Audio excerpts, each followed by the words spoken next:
تاریخ انسانی میں کچھ واقعات ایسے ہیں جو صرف کہانیاں نہیں ہوتے بلکہ صبر، یقین، حسن اخلاق اور اللہ پر کامل بھروسہ سکھانے والے زندہ اسباق بن جاتے ہیں۔ حضرت یوسف علیہ السلام کی زندگی کا واقعہ بھی انہی سنہری داستانوں میں سے ہیں، جسے خود قرآن کریم نے احسن القصص یعنی سب سے بہترین قصہ قرار دیا۔ یہ قصہ ہمیں بتاتا ہے کہ آزمائش چاہے کتنی ہی گہری کیوں نہ ہو، اگر دل میں تقویٰ اور زبان پر صبر ہو تو اللہ کی مدد ضرور آتی ہے۔ حضرت یوسف علیہ السلام کی زندگی کے ابتدائی مراحل، پیدائش، خواب اور پھر کنویں تک کا سفر، انسانی جذبات، خاندانی تعلقات اور الہی منصوبے کی خوبصورت جھلک پیش کرتے ہیں۔ حضرت یوسف علیہ السلام اللہ کے برگزیدہ نبی حضرت یعقوب علیہ السلام کے فرزند تھے۔ آپ علیہ السلام کا تعلق انبیاء کرام کے اس معزز سلسلے سے تھا جو حضرت ابراہیم علیہ السلام سے چلا آ رہا تھا۔ حضرت یعقوب علیہ السلام نہ صرف نبی تھے بلکہ ایک شفیق باپ بھی تھے، جن کے دل میں اولاد کے لیے بے پناہ محبت تھی۔ حضرت یوسف علیہ السلام کی والدہ راحیل علیہ السلام تھیں، جو حسن اخلاق اور پاکیزگی میں ممتاز تھیں۔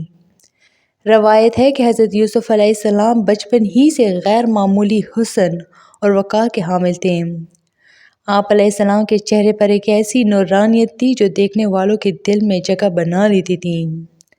حضرت یعقوب علیہ السلام کے کئی بیٹے تھے، مگر حضرت یوسف علیہ السلام اور ان کے چھوٹے بھائی بنیامین سے آپ علیہ السلام کو خاص محبت تھی۔ یہ محبت فطری بھی تھی اور اس میں الہی حکمت بھی پوشیدہ تھی، مگر یہی محبت آگے چل کر ایک بڑے امتحان کا سبب بننے والی تھی۔ ایک رات حضرت یوسف علیہ السلام نے ایک ایسا خواب دیکھا جو عام خواب نہ تھا بلکہ آنے والے عظیم مقدر کی نشانی تھا۔ آپ علیہ السلام نے دیکھا کہ 11 ستارے، سورج اور چاند آپ علیہ السلام کو سجدہ کر رہے ہیں۔ یہ خواب اتنا واضح اور اثر انگیز تھا کہ حضرت یوسف علیہ السلام فوراً اپنے والد حضرت یعقوب علیہ السلام کے پاس پہنچے اور معصومانہ انداز میں سارا خواب بیان کر دیا۔ حضرت یعقوب علیہ السلام نے خواب سنتے ہی اس کی گہرائی کو سمجھ لیا۔ ایک نبی ہونے کے ناطے آپ علیہ السلام جان گئے کہ یہ خواب اللہ کی طرف سے ایک عظیم اشارہ ہے۔ یہ اس بات کی علامت تھا کہ حضرت یوسف علیہ السلام کو مستقبل میں بلند مقام عطا کیا جائے گا، مگر ساتھ ہی حضرت یعقوب علیہ السلام نے اپنے بیٹے کو نہایت شفقت سے نصیحت کی کہ وہ یہ خواب اپنے بھائیوں کو نہ بتائیں، کیونکہ حسد ایک ایسا مرض ہے جو رشتوں کو بھی جلا کر رکھ دیتا ہے۔ اگرچہ خواب براہ راست بھائیوں کو نہیں بتایا گیا، مگر حضرت یوسف علیہ السلام کے لیے حضرت یعقوب علیہ السلام کی محبت اور خصوصی توجہ بھائیوں کی نظروں سے اوجھل نہ رہ سکی۔ آہستہ آہستہ ان کے دلوں میں حسد نے جگہ بنانا شروع کر دی۔ وہ یہ سوچنے لگے کہ آخر کیوں حضرت یوسف علیہ السلام کو ہم پر فوقیت دی جاتی ہے؟ ہم زیادہ عمر والے ہیں، زیادہ طاقتور ہیں، پھر بھی باپ کی محبت اس چھوٹے بھائی کے گرد کیوں گھومتی ہے؟ یہ حسد آہستہ آہستہ ایک خطرناک سازش میں بدلنے لگا۔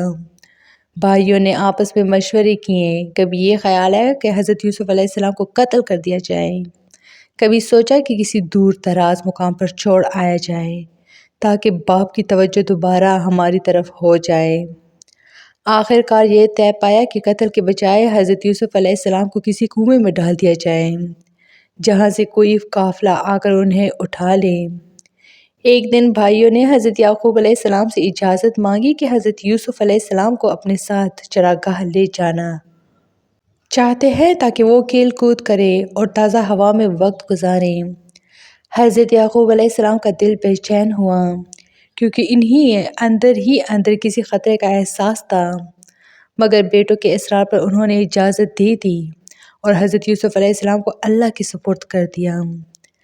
حضرت یوسف علیہ السلام خوش دلی سے بھائیوں کے ساتھ روانہ ہو گئے، اس امید میں کہ وہ سب مل کر کھیلیں گے، مگر راستے میں بھائیوں کے رویے بدلنے لگے۔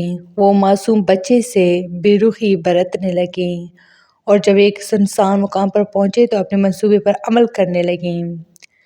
بھائی حضرت یوسف علیہ السلام کو ایک گہرے اور ویران کنویں کے پاس لے گئے۔ معصوم یوسف علیہ السلام نے گھبرا کر پوچھا کہ وہ یہاں کیوں آئے ہیں، مگر حسد میں اندھے ہو چکے دلوں نے رحم نہ کیا۔ انہوں نے حضرت یوسف علیہ السلام کو کنویں میں ڈال دیا۔ یہ لمحہ انسانی تاریخ کے دردناک لمحات میں سے ایک تھا۔ ایک معصوم بچہ، بھائیوں کی بے وفائی اور اندھیری گہرائی، لیکن یہی وہ مقام تھا جہاں اللہ کی رحمت نے جلوہ دکھایا۔ قرآن بتاتا ہے کہ اللہ نے حضرت یوسف علیہ السلام کے دل میں تسلی ڈال دی اور وحی کے ذریعے خبر دی کہ ایک دن تم ان بھائیوں کو ان کے اس فعل سے آگاہ کرو گے اور وہ تمہیں پہچان بھی نہ سکیں گے۔ کنویں کی تاریکی دراصل آنے والی روشنی کا پیش خیمہ تھی۔ حضرت یوسف علیہ السلام کی زندگی کا یہ پہلا حصہ ہمیں یہ سکھاتا ہے کہ اللہ کے منصوبے بظاہر آزمائش کی شکل میں آتے ہیں، مگر ان کے پیچھے عظیم حکمت ہوتی ہے۔ حسد انسان کو گناہ کی طرف لے جاتا ہے، جبکہ صبر انسان کو بلندی عطا کرتا ہے۔ کنویں میں ڈالا جانا انجام نہیں تھا، بلکہ ایک نئی سفر کا آغاز تھا۔ ایسا سفر جو حضرت یوسف علیہ السلام کو قید، آزمائش اور پھر عزت و بادشاہت تک لے جانے والا تھا۔ زندگی کبھی کبھی انسان کو ایسے موڑ پر لا کھڑا کرتی ہے جہاں ہر سہارا چھن جاتا ہے، رشتے بکھر جاتے ہیں اور امید صرف ایک ہی ذات سے جڑ جاتی ہے، اللہ رب العزت سے۔ حضرت یوسف علیہ السلام کی زندگی کا یہ مرحلہ اسی حقیقت کا آئینہ دار ہے۔ کنویں کی تاریکی سے غلامی کی زنجیروں تک اور پھر قید خانے کی تنہائی تک، حضرت یوسف علیہ السلام کا ہر قدم ہمیں یہ سبق دیتا ہے کہ اگر دل اللہ پر یقین سے بھرا ہو تو آزمائشیں انسان کو توڑتی نہیں بلکہ نکھار دیتی ہیں۔ یہ حصہ صبر، پاک دامنی اور توکل کی وہ درخشاں مثال ہے جس کی نظیر تاریخ میں کم ملتی ہے۔ کنویں میں تنہا اور بے یار و مددگار حضرت یوسف علیہ السلام نے اپنا معاملہ اللہ کے سپرد کر دیا تھا۔ کچھ ہی عرصے بعد ایک قافلہ وہاں پہنچا۔ پانی نکالنے کے لیے جب ڈھول کنویں میں ڈالا گیا تو اس کے ساتھ حضرت یوسف علیہ السلام بھی باہر آ گئے۔ قافلے والوں نے انہیں ایک قیمتی نعمت سمجھا، مگر بدقسمتی سے انسانوں کی دنیا میں انسان کی قدر ہمیشہ انسانیت سے نہیں بلکہ فائدے سے کی جاتی ہے۔ چنانچہ حضرت یوسف علیہ السلام کو مصر کے بازار میں غلام بنا کر فروخت کر دیا گیا۔ یہ لمحہ بظاہر ذلت کا تھا، مگر حقیقت میں یہ اللہ کے عظیم منصوبے کا حصہ تھا، کیونکہ اسی غلامی کے ذریعے حضرت یوسف علیہ السلام کو مصر کے اس گھر تک پہنچایا گیا جہاں ان کی زندگی کا اگلا امتحان شروع ہونا تھا۔ حضرت یوسف علیہ السلام کو مصر کے ایک بااثر شخص عزیز مصر نے خرید لیا۔ اس نے اپنی بیوی سے کہا کہ اس غلام کو عزت سے رکھنا، ممکن ہے یہ ہمیں فائدہ دیں یا ہم اسے بیٹا بنا لیں۔ یوں حضرت یوسف علیہ السلام ایک ایسے گھر میں داخل ہوئے جہاں ظاہری آسائشیں بھی تھیں اور باطنی آزمائشیں بھی۔ حضرت یوسف علیہ السلام نے غلامی کے باوجود اپنے کردار کو بلند رکھا۔ وہ امانت دار، فرمانبردار اور خوش اخلاق تھے۔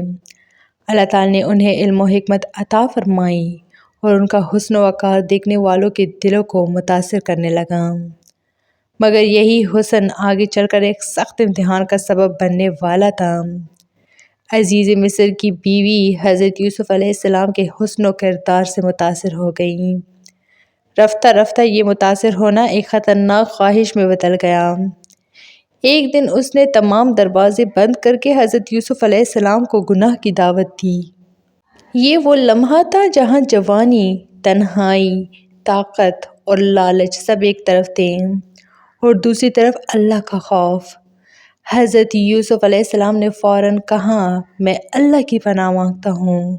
انہوں نے نہ صرف گناہ سے انکار کیا بلکہ یہ بھی یاد دلایا کہ عزیز مصر نے ان پر اعتماد کیا ہے اور خیانت کرنے والے کبھی کامیاب نہیں ہوتے۔ یہ وہ مقام تھا جہاں حضرت یوسف علیہ السلام کی پاک دامنی آسمان تک بلند ہو گئی۔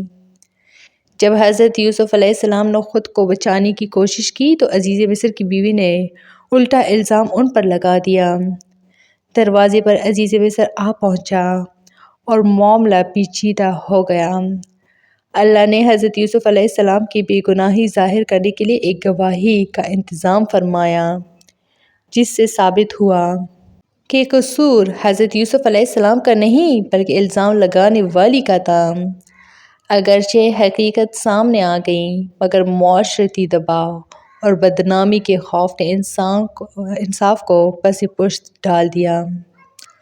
آخر کار یہ طے پایا کہ معاملہ دبانے کے لیے حضرت یوسف علیہ السلام کو قید خانے میں ڈال دیا جائے۔ یوں ایک گناہ پاک باز نبی کو جیل کی سلاخوں کے پیچھے بھیج دیا گیا۔ قید خانہ بظاہر ایک سزا تھی مگر در حقیقت یہ حضرت یوسف علیہ السلام کے لیے تربیت گاہ ثابت ہوا۔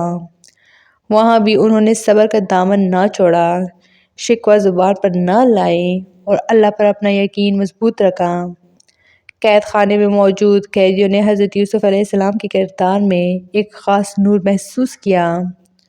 وہ ہر حال میں اللہ کو یاد کرتے، دوسروں کے ساتھ حسن سلوک کرتے اور انہیں امید دلاتے۔ یہیں حضرت یوسف علیہ السلام کو خوابوں کی تعبیر کا وہ علم عطا ہوا جس نے آگے چل کر ان کی تقدیر بدل دینی تھی۔ قید خانہ ان کے لیے تنہائی نہیں بلکہ اللہ سے قربت کا ذریعہ بن گیا۔ حضرت یوسف علیہ السلام نے قید خانے میں بھی اللہ کی دین کی دعوت دی۔ جب دو قیدیوں نے اپنے خوابوں کی تعبیر پوچھی تو حضرت یوسف علیہ السلام نے پہلے انہیں توحید کا پیغام دیا۔ انہوں نے بتایا کہ اصل علم اللہ کے پاس ہے اور وہی عبادت کے لائق ہے۔ اس کے بعد خوابوں کی ایسی درست تعبیر بتائی جو حرف بحرف پوری ہوئی۔ یہ منظر ہمیں سکھاتا ہے کہ مومن جہاں بھی ہو اس کا مقصد صرف اپنی نجات نہیں بلکہ دوسروں کو بھی راہ حق دکھانا ہوتا ہے۔ حضرت یوسف علیہ السلام کی زندگی کا یہ مرحلہ ہمیں یہ سبق دیتا ہے کہ حالات چاہے غلامی کے ہوں یا قید کے، اگر کردار پاکیزہ ہو اور دل اللہ سے جڑا ہو تو کوئی طاقت انسان کو گرا نہیں سکتی۔ صبر وقتی تکلیف کا نام ہے بلکہ طویل جدوجہد کا نام ہے، اور پاک دامنی وہ دولت ہے جو دنیا اور آخرت دونوں میں عزت عطا کرتی ہے۔ یہ قید حضرت یوسف علیہ السلام کا انجام نہیں تھی بلکہ بلندی کی سیڑھی تھی۔ اللہ کا وعدہ سچا ہے، وہ صبر کرنے والوں کو کبھی ضائع نہیں کرتا۔ جب اللہ کسی بندے کو آزمائشوں سے گزارتا ہے تو اس کا مقصد اسے جلانا نہیں بلکہ کندن بنانا ہوتا ہے۔ حضرت یوسف علیہ السلام کی زندگی کا آخری اور فیصلہ کن مرحلہ اسی حقیقت کا جیتا جاگتا ثبوت ہے۔ برسوں کی قید، صبر کی طویل راتیں، پاک دامنی پر لگنے والے الزامات اور تنہائی کی گھڑیاں، سب ایک عظیم انجام کی تمہید تھیں۔ اب وہ وقت آتا ہے جب کنویں میں دیکھا گیا خواب حقیقت کا روپ دھارتا ہے اور قید خانہ عزت و اقتدار کے دروازے میں بدل جاتا ہے۔ یہ حصہ ہمیں یقین دلاتا ہے کہ اللہ کے فیصلے دیر سے صحیح مگر بہترین ہوتے ہیں۔ ایک رات مصر کے بادشاہ نے ایک عجیب اور پریشان کن خواب دیکھا۔ اس نے دیکھا کہ 7 موٹی گائیں ہیں جنہیں 7 دبلی گائیں کھا رہی ہیں اور ساتھ ہی 7 ہری بالیاں اور 7 سوکھی بالیاں بھی نظر آئیں۔ صبح ہوتی ہی بادشاہ سخت اضطراب میں مبتلا تھا۔ اس نے درباریوں، نجومیوں اور خوابوں کی تعبیر جاننے والوں کو بلایا مگر کوئی بھی تسلی بخش جواب نہ دے سکا۔ یہاں وہی قیدی یاد آیا جس نے برسوں پہلے قید جانے میں خواب کی درست تعبیر بتائی تھی۔ شاہی ساقی کو حضرت یوسف علیہ السلام یاد آ گئے مگر وہ شرمندہ بھی تھا کہ وعدہ کر کے بادشاہ کے سامنے ان کا ذکر نہ کر سکا تھا۔ ساقی فوراً قید خانے پہنچا اور حضرت یوسف علیہ السلام سے بادشاہ کے خواب کی تعبیر پوچھی۔ حضرت یوسف علیہ السلام نے نہ صرف خواب کی واضح تعبیر بیان کی بلکہ آنے والے بحران کا مکمل حل بھی پیش کیا۔ انہوں نے بتایا کہ مصر میں 7 سال تک خوشحالی ہوگی، اس کے بعد 7 سال شدید قحط آئیں گے انہوں نے مشورہ دیا کہ خوشحالی کے برسوں میں اناج ذخیرہ کیا جائے تاکہ قحط کے زمانے میں قوم محفوظ رہ سکے۔ یہ صرف خواب کی تعبیر نہ تھی بلکہ ایک حکمران کی سوچ تھی۔ حضرت یوسف علیہ السلام نے قید میں رہتے ہوئے بھی قوم کی فلاح کا راستہ دکھایا۔ بادشاہ حضرت یوسف علیہ السلام کی دانائی سے بے حد متاثر ہوا اور فوراً انہیں دربار میں بلانے کا حکم دیا، مگر حضرت یوسف علیہ السلام نے قید خانے سے نکلنے سے پہلے اپنی بے گناہی کا اعلان ضروری سمجھا۔ انہوں نے کہا کہ پہلے ان عورتوں سے پوچھا جائے جنہوں نے ان پر الزام لگایا تھا۔ یہ فیصلہ حضرت یوسف علیہ السلام کے اعلیٰ کردار کی دلیل تھا۔ وہ اقتدار سے پہلے عزت چاہتے تھے۔ جب تحقیقات ہوئیں تو سب عورتوں نے اعتراف کیا کہ حضرت یوسف علیہ السلام بے گناہ تھے۔ عزیز مصر کی بیوی نے بھی سچ قبول کر لیا۔ یوں حضرت یوسف علیہ السلام کی پاک دامنی سب پر عیاں ہو گئی۔ بادشاہ نے حضرت یوسف علیہ السلام کو نہ صرف دربار میں عزت دی بلکہ انہیں خزانے کا نگراں مقرر کر دیا۔ حضرت یوسف علیہ السلام نے کہا، مجھے زمین کے خزانوں پر مقرر کر دیجئے، میں حفاظت بھی جانتا ہوں اور علم بھی رکھتا ہوں۔ یہ اقتدار کی خواہش نہ تھی بلکہ ذمہ داری کا احساس تھا۔ حضرت یوسف علیہ السلام نے دیانت داری، منصوبہ بندی اور عدم کے ساتھ ملک کا نظام سنبھالا۔ خوشحالی کے سالوں میں اناج ذخیرہ ہوا اور جب قحط آیا تو مصر نہ صرف خود محفوظ رہا بلکہ آس پاس کی قوموں کی مدد بھی کرنے لگا۔ قحط کے دوران حضرت یوسف علیہ السلام کے بھائی بھی مصر آئے تاکہ اناج حاصل کر سکیں۔ وہ اپنے سامنے بیٹھے عظیم حکمران کو پہچان نہ سکیں، مگر حضرت یوسف علیہ السلام نے انہیں فوراً پہچان لیا۔ یہ وہ لمحہ تھا جب بچپن کا خواب حقیقت بننے والا تھا۔ آخر کار حالات ایسے بنے کہ حضرت یوسف علیہ السلام نے خود کو بھائیوں پر ظاہر کیا۔ بھائی نادم ہوئے، شرمندگی سے ان کی نظریں جھک گئیں۔ حضرت یوسف علیہ السلام نے انتقام کے بجائے فرمایا، آج تم پر کوئی گرفت نہیں، اللہ تمہیں معاف کرے۔ جب حضرت یعقوب علیہ السلام اور پورا خاندان مصر آیا اور حضرت یوسف علیہ السلام کے سامنے جھکا تو سورج، چاند اور ستاروں والے خواب کی تعبیر مکمل ہو گئی۔ حضرت یوسف علیہ السلام نے عروج کے مقام پر پہنچ کر بھی عاجزی نہ چھوڑی۔ انہوں نے اللہ کا شکر ادا کیا اور دعا کی کہ انہیں اسلام پر موت عطا ہو اور نیک لوگوں کے ساتھ ملایا جائے۔ ان کا عروج طاقت، دولت یا بدلے کی بنیاد پر نہ تھا بلکہ معافی، عدل اور تقوی پر قائم تھا۔ حضرت یوسف علیہ السلام کی زندگی کا آخری حصہ ہمیں یہ سکھاتا ہے کہ اللہ سے صبر کرنے والوں کو نہ صرف دنیا میں عزت دیتا ہے بلکہ ان کے ذریعے دوسروں کی زندگیوں میں آسانیاں بھی پیدا کرتا ہے۔